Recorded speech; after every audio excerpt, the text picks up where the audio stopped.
Whatever you do, don't spend that coin." The stranger's voice was quiet, but Olivia Carter froze with her hand still wrapped around the cash register drawer. It was 2:13 in the morning, 6 hours after Moonrise Bakery should have closed, and rain blurred the windows until the empty street outside looked like a watercolor painted in black and gold. The man stood beyond the locked glass door without an umbrella, tall, motionless, dressed in a black coat that should have been soaked through, yet somehow looked untouched by the storm. His skin was unnaturally pale beneath the yellow glow of the bakery sign, and his eyes were fixed not on Olivia, but on the ancient silver coin resting in her palm. Olivia's fingers closed around it. "We're closed."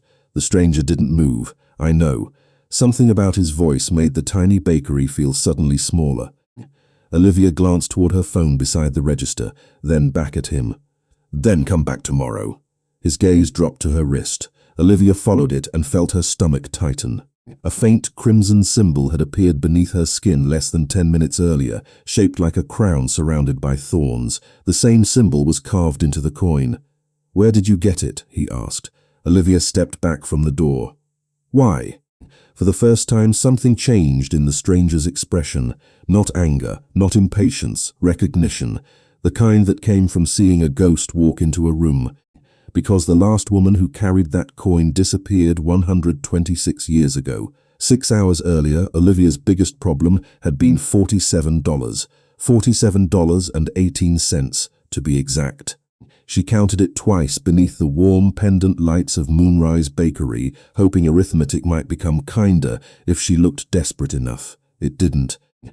$47 wouldn't repair the oven that had started making a grinding noise that morning. It wouldn't cover the electric bill folded beneath the register. And it certainly wouldn't satisfy Mr. Harris, her landlord, who had left another polite but unmistakable notice taped to the back door. Olivia rubbed flour from her cheek and looked around the bakery her mother had once called their impossible little dream. 12 wooden tables, a scratched glass pastry case, copper pans hanging above a kitchen barely wider than a hallway. Nothing matched, and almost everything needed fixing, but at 6 every morning the place smelled like cinnamon, coffee and fresh bread. Olivia loved it with the unreasonable loyalty people reserved for things that had already broken their hearts. At 8:04 p.m., she flipped the sign to closed. 3 blueberry muffins remained in the display case beside 4 dinner rolls and 1 loaf of dark rye. Olivia packed the muffins and rolls into a paper bag and placed it outside beneath the awning. She did that every night.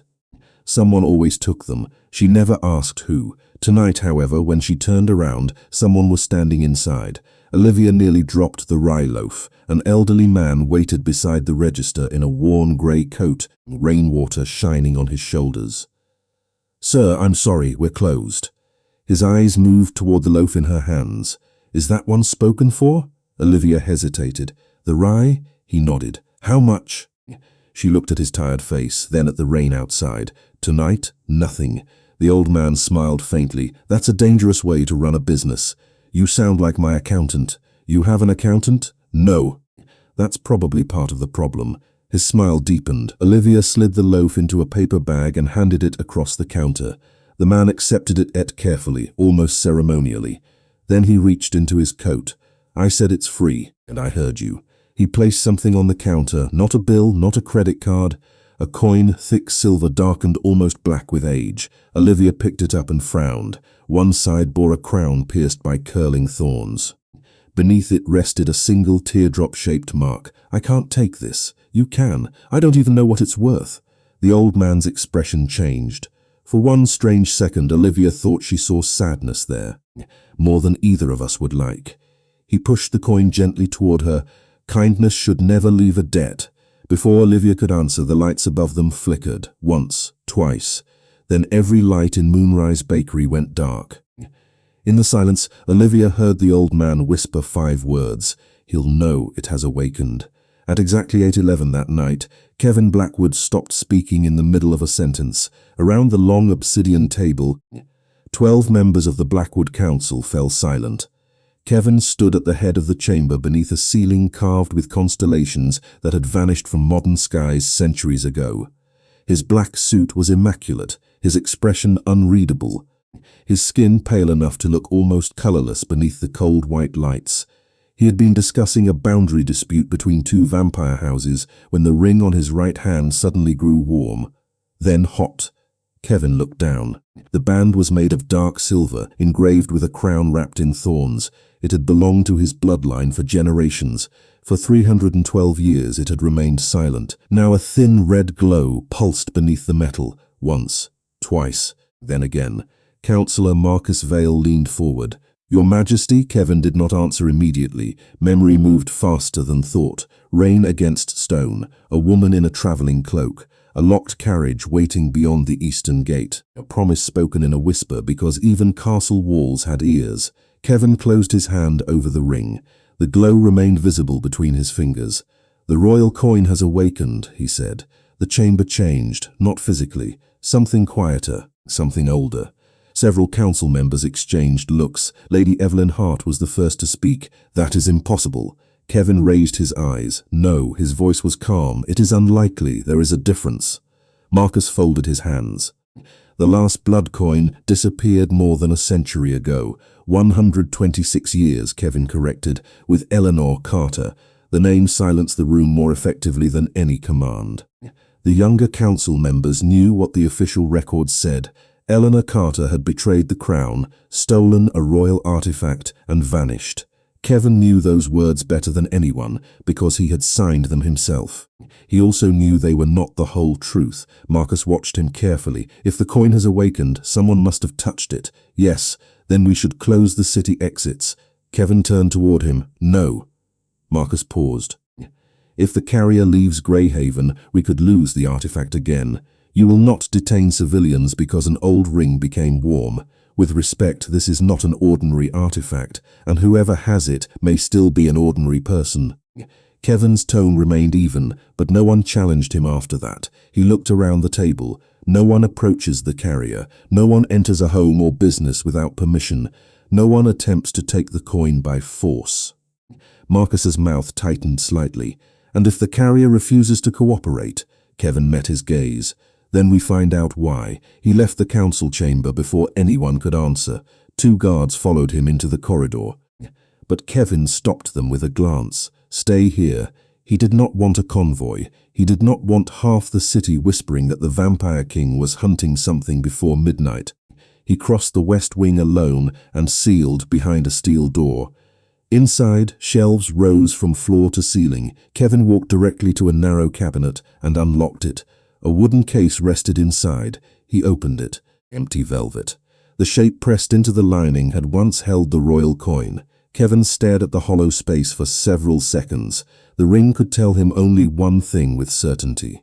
Somewhere, the coin had awakened. Nothing more. No location, no name, no direction. That had always been the weakness of the old design. It was a warning, not a compass. Kevin removed his phone. "Daniel." Security Chief Daniel Reed answered immediately. "Sir." "Pull every public camera feed from Greyhaven between 8 o'clock and 8:15. Focus on unusual activity in the older districts, power interruptions, security alarms, anything that happened within the same minute." There was a brief pause. "Understood." Kevin closed the wooden case. He had no proof the person holding the coin was connected to Eleanor, no proof the Carter bloodline had survived. No proof this was anything more than a collector touching something they did not understand. But coincidence had stopped meaning much to Kevin a very long time ago. 7 minutes later, Daniel called back. "We found something." Kevin stopped beside the archive window. Rain streaked the glass. "Go on." At 8:11, power flickered across one block on Ash Street. The utility report shows no grid failure. A traffic camera facing the intersection captured an elderly man entering a bakery at 8:04. He left a few minutes later. Kevin's gaze sharpened. "Do we know who he is?" "No identification yet." His face is partially obscured by the rain and his coat. Good, Kevin thought. That meant one less assumption. "What bakery?" "Moonrise Bakery." Kevin repeated the name once, quietly. "Who owns it?" Daniel checked. "Olivia Carter, 26 years old." Kevin went completely still. Carter, one surname, nothing more. It proved nothing. It should have meant nothing. Yet after 126 years, Kevin had learned not to ignore the things that should have meant nothing. "Send me the address," he said. "And Daniel?" "Yes, sir." "No one goes near that bakery before I do." By 8:37 that night, Olivia had convinced herself the strange feeling in her wrist was nothing more than exhaustion. She had cleaned the counters twice, washed the same mixing bowl 3 times, and checked the front lock so often that even she had started to feel ridiculous. The coin sat alone beside the register, dull and dark beneath the bakery lights. It looked harmless now. That bothered her more. Olivia picked it up with a folded dish towel instead of her bare hand. "You are a coin," she whispered. "You do not get to make my life weirder than it already is." The metal stayed cold. She almost laughed at herself. Almost. Then the old wall clock above the pastry case clicked once and stopped at 8:38. Olivia looked up. "Seriously?" She reached for the light switch. The bulbs flickered. Not off, not on. Just a brief pulse that moved from the kitchen to the front window like something passing through the building. Olivia stepped away from the register. The coin suddenly felt warmer through the towel. She set it down. Nope. She grabbed her phone and searched for coins and thorn symbols. Nothing useful appeared. Mostly collector forums, auction listings, and replicas from fantasy games. She tried searching for the teardrop mark beneath the crown. Still nothing. Then she noticed flour scattered across the stainless steel prep table behind her. She had wiped that surface clean less than 5 minutes earlier. Now a thin line had formed through the dusting of white powder. Olivia stared. Another line appeared beside it as the old ventilation system hummed overhead. The movement could have been air. She told herself it was air, but the flour was not blowing randomly. It was gathering into narrow curves, 3 of them. Then 5. Symbols. Olivia approached slowly. The shapes looked nothing like English letters. They reminded her of handwriting copied from an old church wall, all sharp angles and narrow loops. Her pulse quickened. She took a picture with her phone. The moment the camera flashed, the symbols collapsed into meaningless streaks. Olivia stood completely still. "I need sleep." She said it louder this time, as though the bakery itself needed convincing. She turned back toward the register. The coin had shifted. Not far, maybe half an inch, enough for the crown side to face upward. Olivia stared at it. "I did not touch you." Her left wrist began to sting. She pushed up the sleeve of her sweatshirt. A faint red line rested beneath her skin, curved like the edge of a crescent. Olivia rubbed it. The mark darkened. Another line appeared beside it. Then another. Slowly, impossibly, the shape became familiar. A crown surrounded by curling thorns. Olivia's breath caught. She looked at the coin. Same symbol, same proportions, same tiny break in the left side of the crown. She backed into the counter. "Okay." Her voice came out thin. "That is not stress." She reached for the coin without thinking. The instant her fingertips touched the metal, warmth rushed through her palm. Not pain, something stranger, recognition without memory. The bakery disappeared for half a second behind a blur of cold air and distant voices. Olivia heard rain, horses, a woman breathing hard, then one clear whisper, close enough to seem beside her ear. "Olivia Carter." She dropped the coin. It struck the floor and spun in a tight silver circle before falling flat. Olivia stumbled back, heart pounding. Who said that? Silence. The refrigerator motor hummed. Rain ticked against the windows. Nothing moved. Olivia hurried to the front door and looked outside. Ash Street was empty except for parked cars shining under the streetlights. Then she saw them. 3 men stood beneath the awning across the street. Black coats. No umbrellas. None of them seemed interested in the rain. Olivia's stomach tightened. One of them looked toward the bakery. She stepped away from the glass. Her first thought was police. Her second was that she had no idea what she would tell them. A haunted coin knew her full name. Men were watching her from across the street. Her wrist was drawing symbols by itself. She picked up her phone anyway. Before she could unlock it, the lights above her dimmed. The 3 men across the street began walking toward Moonrise Bakery. Olivia moved behind the counter and reached for the only thing that made sense. The coin. The moment her fingers closed around it, the mark on her wrist flared bright red. Somewhere beyond the rain, an engine turned onto Ash Street. The engine slowed outside Moonrise Bakery, and the 3 men in black coats stopped moving. Olivia noticed it immediately. 1 second they had been crossing Ash Street toward her. The next, all three stood completely still beneath the rain. A black sedan rolled to the curb without hurry. No flashing lights, no security detail, just one car, polished dark enough to reflect the bakery sign in broken gold across its hood. Olivia tightened her grip around the ancient coin. The mark on her wrist still glowed faintly beneath her sleeve. The driver's side door opened. A man stepped out, tall, black coat, pale skin, dark hair pushed back from his forehead by the rain. He did not look toward Olivia first. He looked across the street. The three men lowered their eyes. Not fear exactly, recognition, respect. Then they turned and walked away without a word. Olivia watched them disappear around the corner. Somehow that was worse. The stranger crossed Ash Street alone and stopped outside the bakery door. He looked exactly as he had 6 hours later, in the strange moment Olivia would remember most clearly. Calm, unhurried. Dangerous without needing to prove it. He raised one hand and knocked once on the glass. Olivia did not unlock the door. "We are closed." The man glanced at the closed sign, then back at her. "I know." His voice was low and controlled. "Then why are you here?" "Because something happened in this building at 8:11 tonight." Olivia felt a chill move through her that had nothing to do with the rain. "Who are you?" "Kevin Blackwood." The name meant nothing to her, not yet. That does not answer the question. For the first time, something almost like surprise touched his face. Most people, Olivia guessed, probably accepted his name as an answer. Kevin looked at the coin in her hand. "Where did you get that?" Olivia instinctively closed her fingers around it. "Why? Because it does not belong in a bakery. Neither do three strange men watching me from across the street." Kevin's gaze shifted briefly toward the corner where they had vanished. His expression cooled. "Did they speak to you?" "No." "Did they enter the building?" "No." "Did they touch you?" Olivia frowned. "No." "Good." Something in the way he said the word made her more uneasy, not less.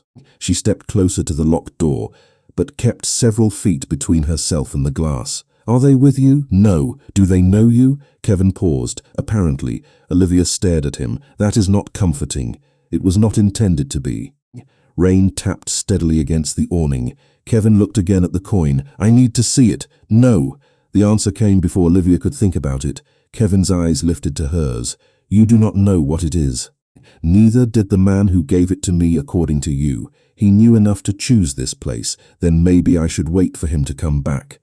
Kevin was silent for a moment. He may not. Olivia studied his face. Was something behind the words, not certainty. Concern. "You know him?" "No." That answer came quickly. "I saw an elderly man enter this bakery on a traffic camera. I do not know his name." Olivia glanced toward the empty street. "That sounds like surveillance." "It is. You say that like it is normal. For me it is." Olivia almost laughed, but the mark on her wrist warmed again. She pulled her sleeve lower. Kevin noticed the movement. His gaze sharpened. "Your wrist." Olivia stepped back. "Nothing is wrong with my wrist. You are lying. And you are standing outside my locked bakery asking questions about a coin that apparently attracts men in black coats." Kevin did not argue. Instead, he reached slowly into his coat and removed a checkbook. He wrote something, tore out the check, and held it against the glass. Olivia glanced at the number and went still. It was more money than Moonrise Bakery had made in the past 3 years. "Give me the coin," Kevin said, "and this is yours." Olivia looked at the check, then at the overdue notice beside the register, then at the oven she could barely afford to repair. For several long seconds, Kevin said nothing. He simply watched. Olivia lifted her eyes. "No." Kevin's expression changed again. This time the surprise was unmistakable. "You are about to lose this business. Probably. That check would solve that problem, maybe. Then why refuse?" Olivia looked down at the ancient coin. "Because an old man paid me with it. Strange payment or not, it is mine until I understand why he gave it to me." Kevin lowered the check. Something in his face softened by a fraction. "You really have no idea what you are holding." Olivia met his gaze through the rain-streaked glass, then stopped trying to buy it and start explaining. Kevin stayed outside the locked bakery for several seconds after Olivia refused his offer, watching her through the rain-streaked glass as though he were waiting for something neither of them understood yet. At 9:02 that night, she finally unlocked the door and let him inside on one condition. No more checks. Kevin removed the one he had written, tore it cleanly in half and placed both pieces in his coat pocket. Agreed. Olivia pointed toward a table near the window. Sit. He did. That surprised her almost as much as everything else. For the next 4 hours, Moonrise Bakery became an unlikely interrogation room. Olivia asked questions. Kevin answered some of them. The coin belonged to an old royal line. It had disappeared 126 years earlier. The symbol on her wrist meant the coin had recognized something in her, though he would not pretend to know exactly what. When she asked what kind of royal line still used silver coins and secret symbols in modern America, Kevin only said, an old one. At 10:41 she handed him coffee. He never drank it. At 11:18 the rain turned heavier. At 12:06 Kevin received a message from Daniel Reed and read it twice. Olivia noticed. That face says bad news. It says someone has been circling this block for 40 minutes. Olivia looked toward the windows. The men from earlier? Possibly. You sound very calm about that. Calm is useful. So is telling the truth. Kevin met her eyes but said nothing. At 1:27 his phone buzzed again. This time he stood. I need to check something outside. Olivia crossed her arms. And I am supposed to stay here? Lock the door behind me. That was already the plan. Kevin paused at the entrance. Do not touch the coin until I return. Olivia looked at the silver disc beside the register. You have said that enough times that I am starting to take it personally. Good. Then he stepped into the rain. Olivia locked the door. 10 minutes passed, then 20. She cleaned because standing still made the silence worse. At 2:09 she was putting away a glass pastry dome when she heard a faint scrape at the front lock. Olivia froze. Another scrape. Someone outside was testing the door. She reached for her phone. A shadow shifted beyond the glass. Then a second figure appeared near the alley. Olivia backed toward the counter. Her hand bumped the pastry dome. The edge chipped with a soft crack and a sharp corner grazed her fingertip. She looked down. A single bead of blood formed. The mark on her wrist warmed immediately. Olivia turned toward the coin. Bad idea. She knew it. Still, fear made people reach for whatever felt important. She grabbed the coin. The blood on her fingertip touched its edge. Everything changed. Golden light burst across the crown and thorn symbol. The metal grew hot, not painfully, but with a living pulse that traveled through her hand. The red mark beneath her skin completed itself in one clean pattern. Outside, the shadow at the door stepped back. Olivia heard a car stop at the curb. At 2:13 in the morning, Kevin appeared on the other side of the glass. His eyes went straight to the coin in her hand, then to the mark on her wrist. His face changed. Whatever you do, do not spend that coin. Olivia tightened her grip around it. Why? Kevin looked at her as though the answer had become worse in the last 4 seconds. Because the last woman who carried it disappeared 126 years ago. Behind him, one of the men in black coats moved out from beneath the awning. Kevin turned. The man stopped instantly, his expression drained of confidence. My king. Olivia heard the words clearly through the glass. She looked at Kevin. What did he call you? Kevin did not answer the man. He did not need to. The stranger lowered his head, glanced once at the glowing coin, then retreated into the rain. Kevin waited until he was gone before looking back at Olivia. She unlocked the door slowly. Kevin stepped inside. The ancient ring on his hand was glowing with the same gold light as the coin. Olivia stared at his eyes. Grey had shifted into deep crimson. You are a vampire. Kevin closed the door behind him. Yes, and he called you king. A beat of silence. Yes. Olivia looked down at the coin in her hand. So start explaining the part where my blood makes royal vampire artifacts light up. Kevin's gaze settled on the completed mark on her wrist.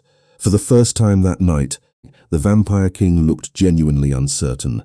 I can tell you what I know, he said quietly. Your blood did what mine cannot. It fully awakened the coin. That means you are connected to the Carter line somehow. Olivia's heartbeat quickened. Somehow, Kevin looked at the golden light moving beneath the metal. I do not know enough yet to give you a better answer. Then his eyes lifted to hers, but someone else was watching closely enough to learn the same thing. Olivia did not move for several seconds. The bakery felt different now that she knew what Kevin was. Not darker, not colder, just more honest. The strange stillness around him finally had a name. Vampire King. 2 words that should have sounded impossible, yet somehow explained everything about the way men lowered their eyes when he appeared, and the way the room seemed to listen when he spoke. Olivia looked at the glowing coin in her palm, then at Kevin.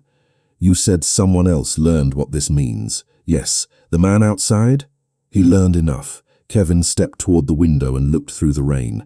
"And if he reports what he saw, others may come." Olivia folded her fingers around the coin. "For me, for that." His eyes dropped to her hand. "And possibly for you now. That is comforting. It was not intended to be." She gave him a tired look. "You say that a lot." Kevin turned back to her. "Pack what you need for one night." Olivia stared at him. "No, Olivia. You do not get to walk into my bakery, reveal that vampires exist, tell me my blood activates ancient royal currency, and then order me into a car." Kevin was silent. She expected anger. Instead, he nodded once. "Fair." The answer caught her off guard. He reached into his coat, removed a small card and placed it on the counter. An address was printed beneath the Blackwood crest. Blackwood Estate, 12 miles north of the city. There are guards, archives, and people who may be able to identify the mark on your wrist. Olivia looked at the card. "And if I say no?" "Then I stay here until sunrise." "Why?" "Because someone now knows the coin reacted to your blood. You do not even know who they are." "Correct. And you expect me to trust you?" Kevin's expression did not change, but his voice softened slightly. "No, I expect you to make the safest choice available with very little information." Olivia looked around Moonrise Bakery, the scratched tables, the old pastry case, the photograph of her mother near the register. This place had been difficult to keep, but it was hers. Leaving it in the middle of the night felt like surrendering something. Kevin seemed to understand without being told. "Your bakery will be protected." Olivia looked sharply at him. "Without anyone entering unless I say so." "Yes, no vampire guards hiding in the kitchen." "Agreed, no one touching my books, my safe, or that photograph." Kevin glanced toward the picture. "Agreed." Olivia exhaled slowly. "And I keep the coin." Kevin hesitated, only for a moment. Yes, that answer mattered more than she expected. 20 minutes later, Olivia locked Moonrise Bakery and checked the door twice. Kevin waited beside the sedan without rushing her. She carried one canvas bag, the ancient coin wrapped inside a clean kitchen towel, and her phone charger because apparently even supernatural emergencies did not excuse a dead battery. The drive north was quiet.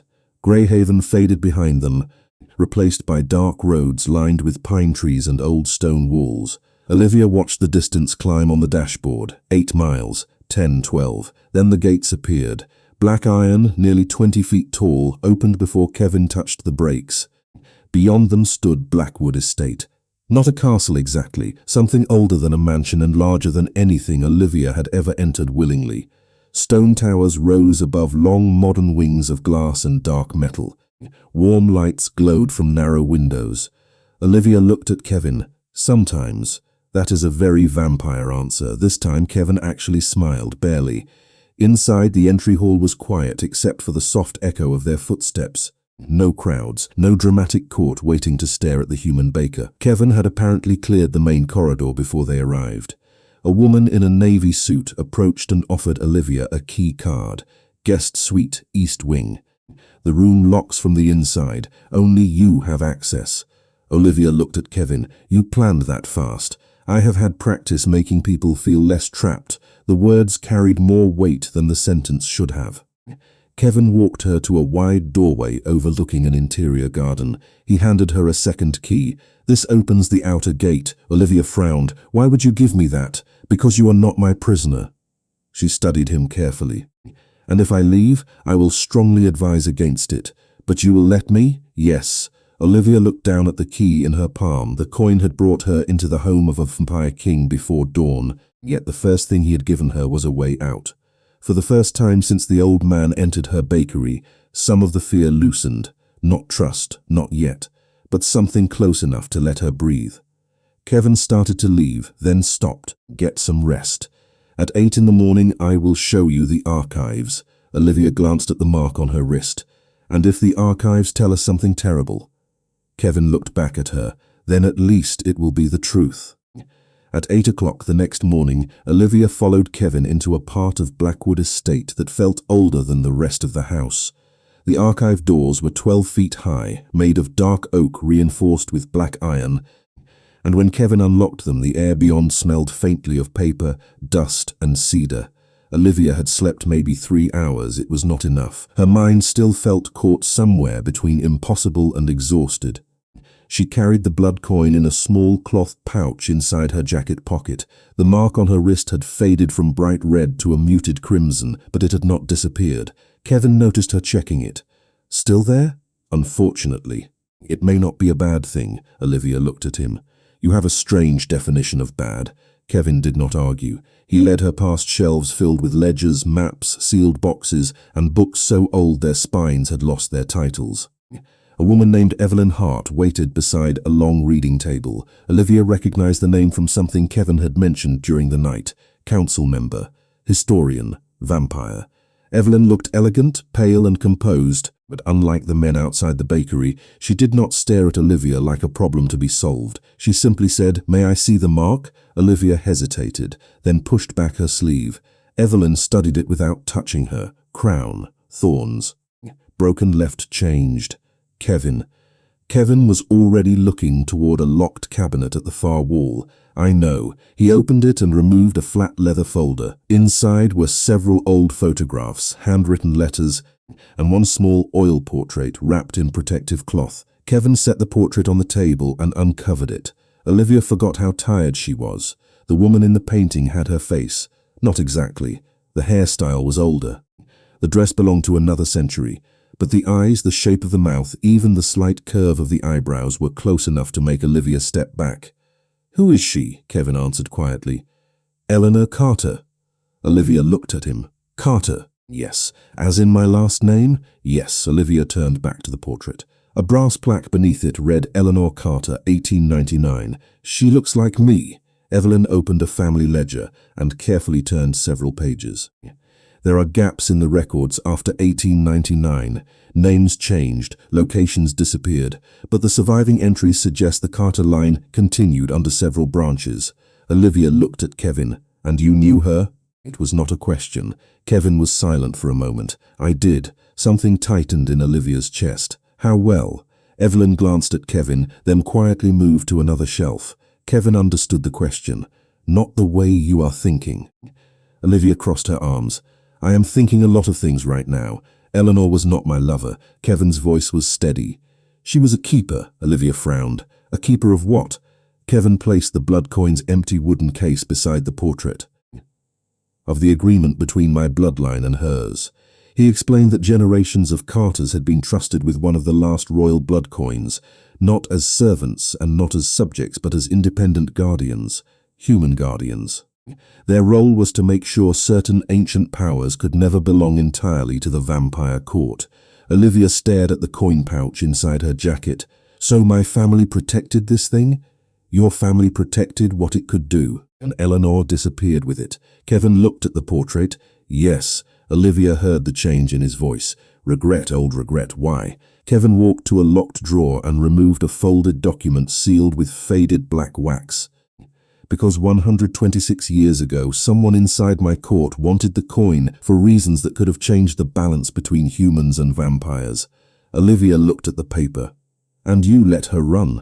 Kevin met her eyes. "I told her to run." The answer landed harder than Olivia expected. "Then why does every record call her a traitor?" Kevin's face became still. "Because I signed the order that called her one." Silence filled the archive. Olivia stared at him. "You branded her a traitor? Publicly. Why? To make the people hunting her believe I was hunting her too." Olivia looked from Kevin to Eleanor's portrait. "Did it work?" Kevin did not answer immediately. That was answer enough. "She vanished," Olivia said. "You never found her?" "No." Kevin's voice was almost a whisper. "And I never knew whether the lie saved her or condemned her to spend the rest of her life hiding." Olivia looked at the painted woman again. Same eyes. Same family name, same coin. For the first time, the mystery no longer felt random. It felt inherited. Kevin reached into the folder and placed one final document on the table. At the bottom was a hand-drawn symbol identical to the mark on Olivia's wrist. Beneath it, in Eleanor Carter's handwriting, were 4 words. "The keeper chooses freely." Olivia read them twice. Then she looked at Kevin. "You knew this symbol." I knew what it used to mean. And now, Kevin looked at the mark on her wrist, then at the coin hidden against her chest. Now I think your family found a way to survive without me ever knowing. Olivia read the 4 words again. The keeper chooses freely. They should have comforted her. Instead, they made the archive feel colder. Kevin stood across the table, silent, while pale morning light slipped through the narrow windows and turned the dust in the air silver. Olivia looked at Eleanor's portrait, then at the document Kevin had signed 126 years earlier. You said the public story was a lie. It was. Then show me the rest. Kevin's expression tightened. Olivia, no. You brought me here because you said the truth was better than guessing, so give me the truth. Evelyn Hart remained near the shelves, watching quietly. Kevin glanced at her once. Evelyn understood. She crossed to a locked cabinet, opened it with a brass key, and removed a bundle of official records tied with black ribbon. Kevin did not stop her. That bothered Olivia more than if he had. Evelyn placed the records on the table. The first page carried the Blackwood royal seal. The second contained a list of names: Eleanor Carter, Thomas Carter, Rebecca Carter. 3 others Olivia did not recognize. Beside every name were the same words: traitor to the crown. Olivia's throat tightened. She turned another page: confiscated property, restricted travel, royal surveillance authorized. Then she reached the final document. At the bottom, beneath the Blackwood crest, was Kevin's signature, not a copy, not a clerk's notation. His. You signed this. Kevin did not deny it. Yes, you told me you were protecting her. I was. Olivia let out a short, humorless laugh. This looks like a strange kind of protection, because it had to look real. Real enough to destroy my family's name, real enough to fool the people watching them. Olivia looked up sharply. You let property be taken. You authorized people to track them. On paper, that is still your name. Kevin's voice stayed low. Yes. Olivia stepped away from the table. The blood coin inside her jacket suddenly felt heavier. How much of last night was true? All of it. That is convenient. Olivia. You knew Eleanor, you knew the coin, you knew my last name matched hers. Then you brought me into an estate full of records you control. Kevin's face became unreadable. If I wanted to control what you saw, those documents would not be on this table. The answer slowed her for half a second. Not enough. Maybe you knew I would find them anyway. Kevin studied her carefully. What do you think happened? Olivia swallowed. I think I do not know. That is the problem. Silence settled between them. Evelyn quietly made a copy of the signed order and slid it across the table toward Olivia. Take this, she said. The original stays here. Olivia accepted the copy, folded it once, and tucked it into her bag. Then she touched the cloth pouch holding the coin. I need to leave. Kevin's eyes hardened slightly.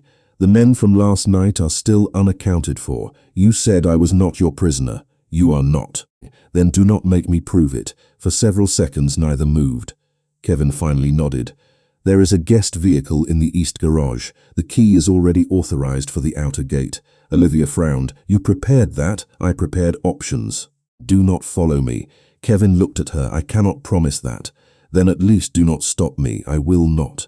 20 minutes later, Olivia drove away from Blackwood Estate in a dark grey sedan assigned for guests. The blood coin hidden beneath her jacket and the copied document resting on the passenger seat. She kept seeing Kevin's signature in her mind. If he had truly saved Eleanor, why had every surviving record been written to make the Carter family look guilty? At 9:14 that morning, her phone buzzed with an unknown number. Olivia hesitated, then answered. No one spoke at first. She heard traffic, wind. Then an elderly voice said, You found the records. Olivia pulled into the parking lot of a closed gas station and stopped the car. Her hand tightened around the phone. Who is this? You already know. Olivia's breath caught. The bakery. The old man exhaled softly. Yes, what is your name? Samuel Carter. Olivia closed her eyes for 1 second. Carter, are you related to me? Yes. Then tell me why Kevin Blackwood signed papers calling our family traitors. A long silence followed. When Samuel finally spoke, his voice sounded tired, because if he had written the truth, none of us would have survived long enough for you to be born. Olivia stared through the windshield at the grey morning. Samuel gave her an address on the south side of Greyhaven, an old church that had been closed for years. Come alone. Olivia's stomach tightened. Why should I trust you? You should not. Not yet. The answer sounded strangely familiar. But if you want to know what happened in 1899, bring the coin and bring the copy of Kevin's order. Olivia glanced at the document on the passenger seat. And Kevin? Samuel's voice changed. Do not tell him where you are going. Olivia looked into the rearview mirror. A black sedan had stopped about 200 feet behind her. It did not approach. It did not leave. Kevin had kept his promise not to stop her. He had also kept his promise not to leave her unprotected. Olivia started the engine again. For the first time, she was no longer sure which truth she feared more. The old church stood 3 blocks from the river, wedged between a boarded pharmacy and an empty parking lot where weeds pushed through cracked asphalt. Olivia parked across the street at 9:32 that morning and sat behind the wheel for several seconds, watching the black sedan in her mirror. It had stopped half a block away. Kevin was keeping his distance, barely. Olivia took the copied order from the passenger seat, tucked the blood coin deeper inside her jacket, and crossed the street. The church doors were unlocked. Inside, the air smelled like dust, old wood and rain. Rows of empty pews faced a faded altar. Samuel Carter stood near the front beneath a stained glass window gone pale with age.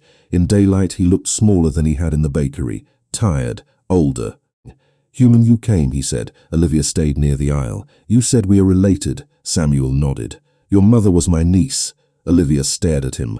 My mother told me she had no family left. She believed that. Because you let her. Samuel lowered his eyes. Because sometimes being forgotten is safer than being found. Olivia took the copied royal order from her bag and held it up. Explain this. Samuel did not reach for it. Kevin signed it. I know. Did he betray Eleanor Carter? Samuel looked toward the stained glass. No. Olivia said nothing. Samuel slowly sat in the first pew. In 1899, Eleanor discovered that a faction inside the vampire court was searching for something called the Crimson Gate. It was not a place you could walk through. It was an old binding system, a way to turn an agreement into obedience. Olivia frowned. Obedience for who? Humans. The word landed heavily. Samuel continued. The blood coin was one of the seals connected to that system. Your family guarded it because the vampire crown was never supposed to control every part of the mechanism. Olivia touched the coin through her jacket. So the Carters were a safeguard.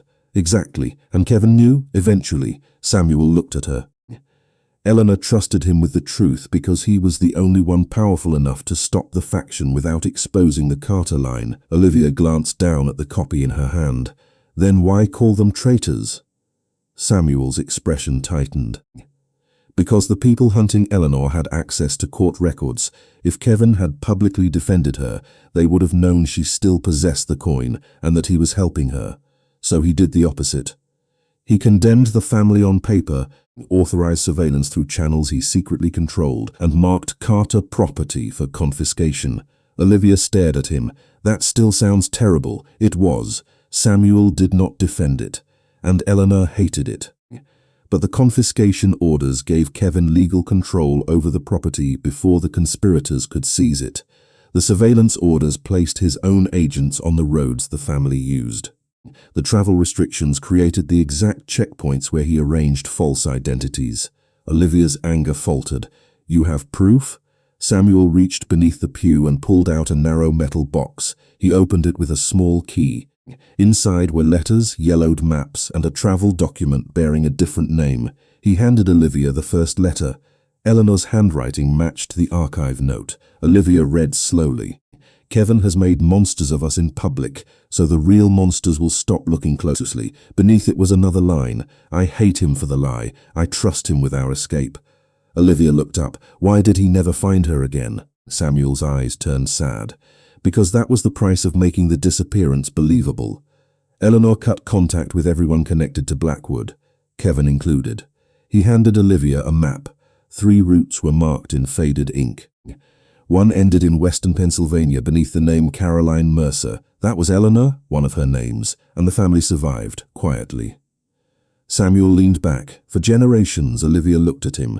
Then why give the coin to me now? Samuel was silent for a moment. He folded his hands. Someone found me 6 months ago. They did not know about you. I made sure of that, but I knew I would not be able to carry the coin forever. Olivia's stomach tightened. So you chose me. I watched you first. That sounds unsettling. It was meant to be careful. A faint smile touched his face. You were offered chances to sell the bakery. You refused when the buyers planned to remove your staff. You gave food away when you could barely afford ingredients. You kept promises that cost you something.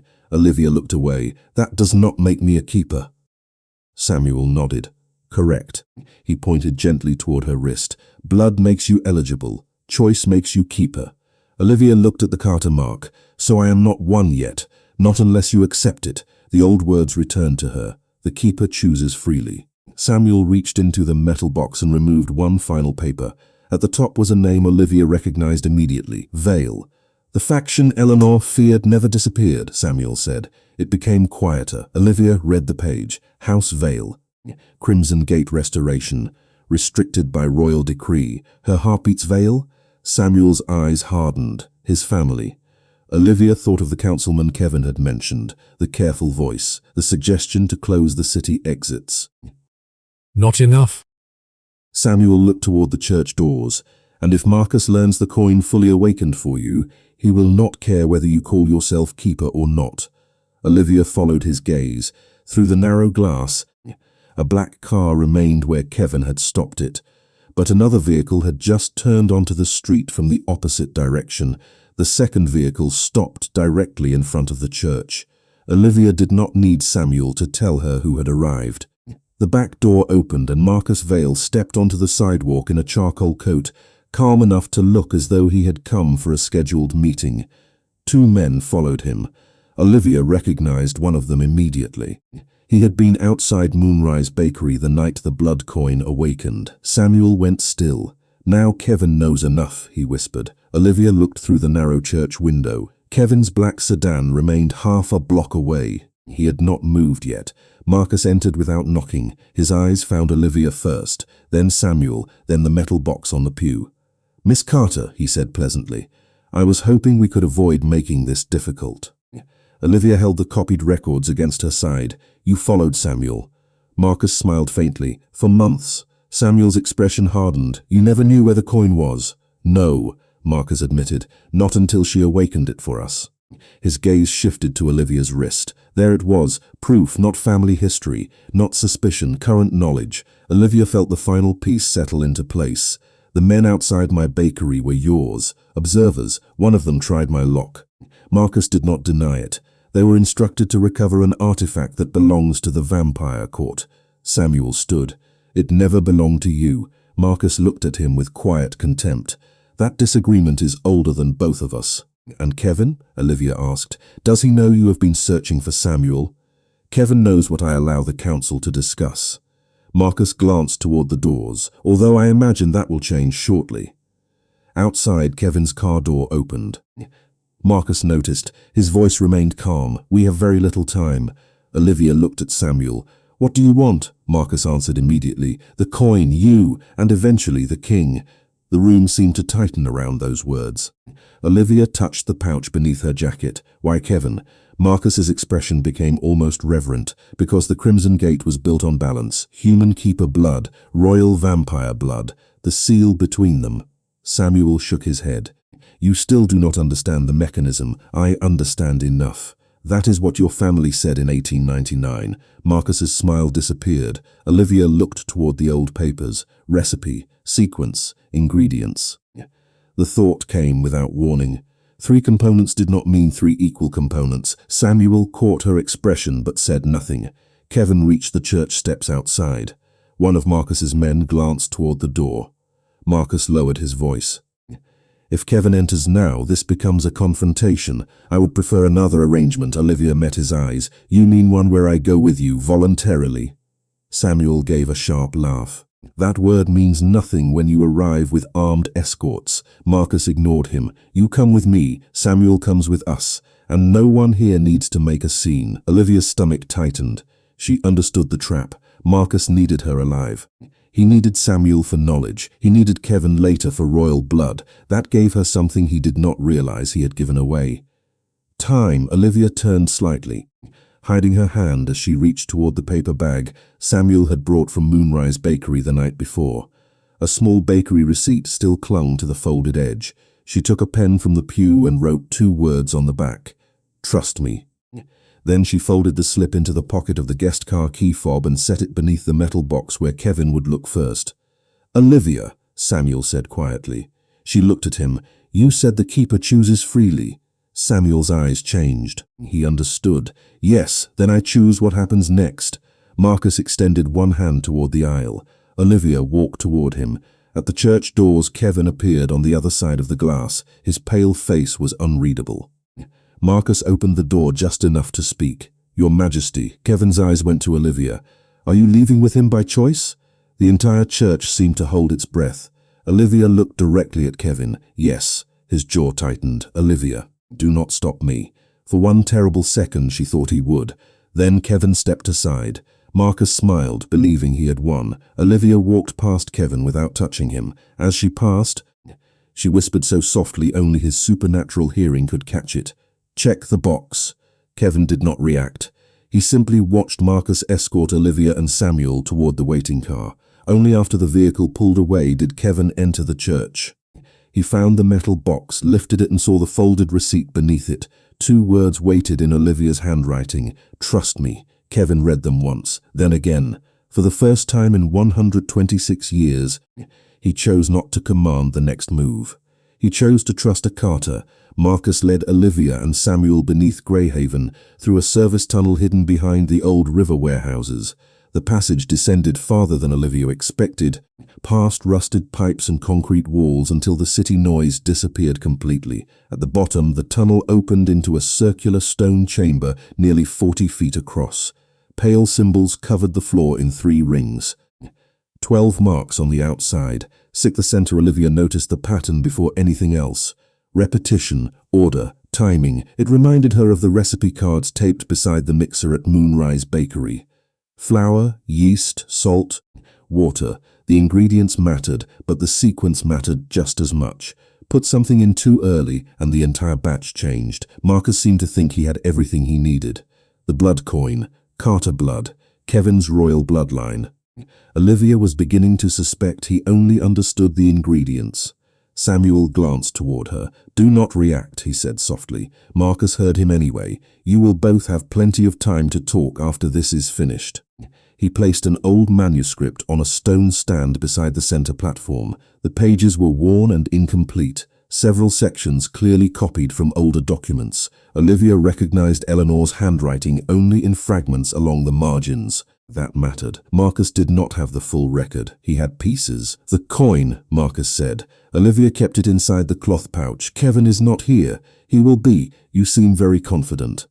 Kings become predictable when they decide someone matters. Olivia ignored the comment and walked slowly around the first ring. She read what she could. First seal recognizes, second seal binds, third seal chooses.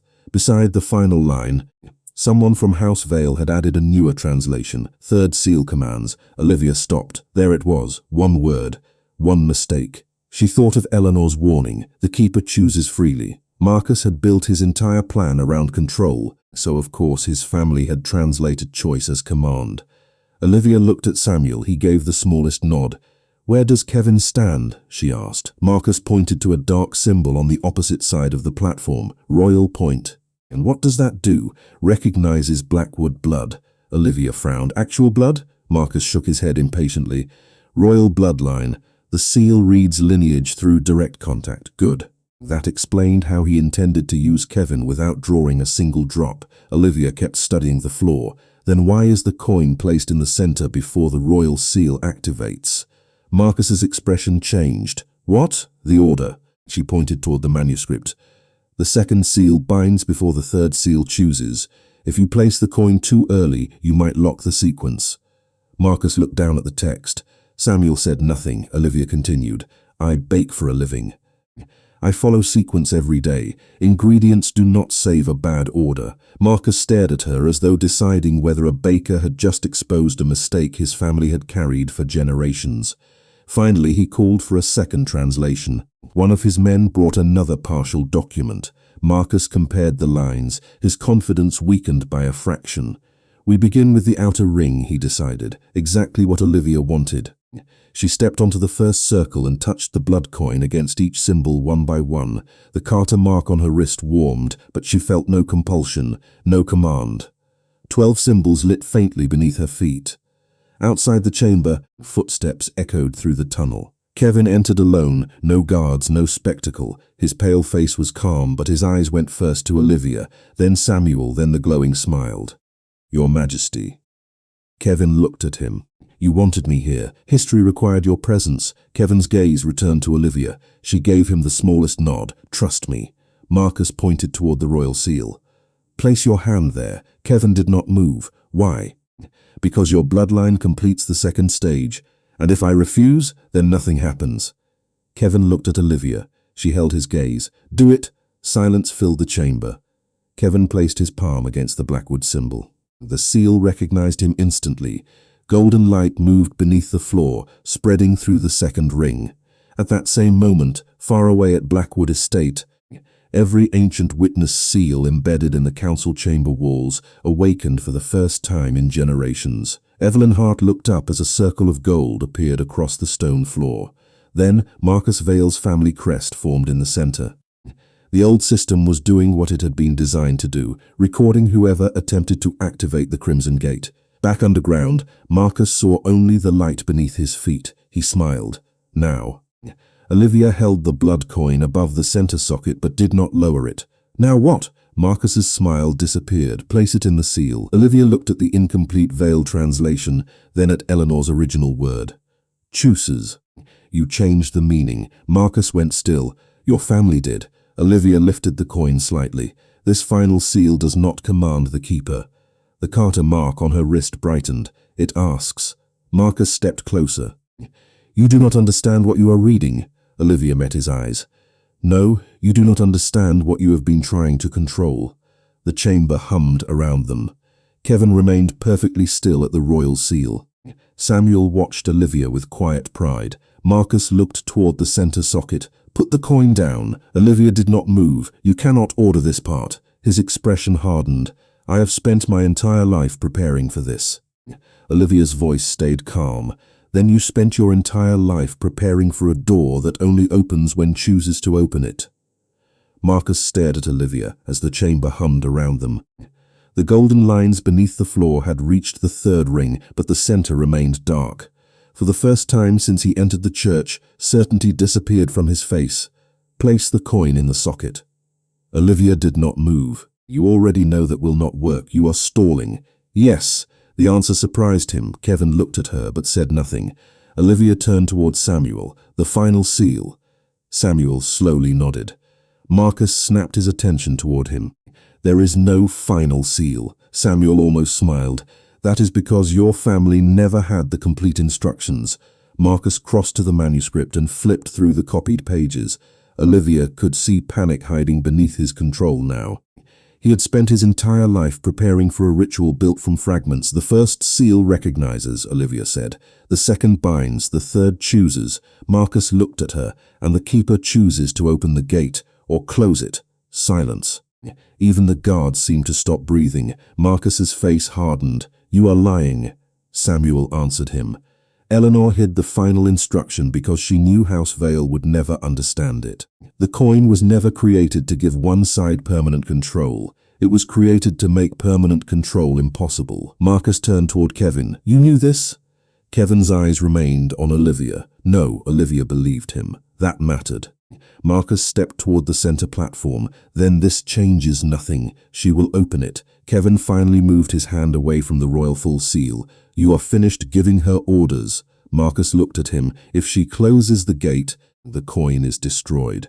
Olivia glanced at Kevin. Marcus saw it and pressed harder. Think carefully, Your Majesty. That coin is the last surviving bond between your house and hers. Once it is gone, the Carter line owes you nothing. She could walk away from your court forever. Kevin's expression did not change. Good, Marcus blinked. Olivia did too. Kevin looked directly at her. Destroy it. The words landed softly, but Olivia felt them more deeply than any command he had given all night.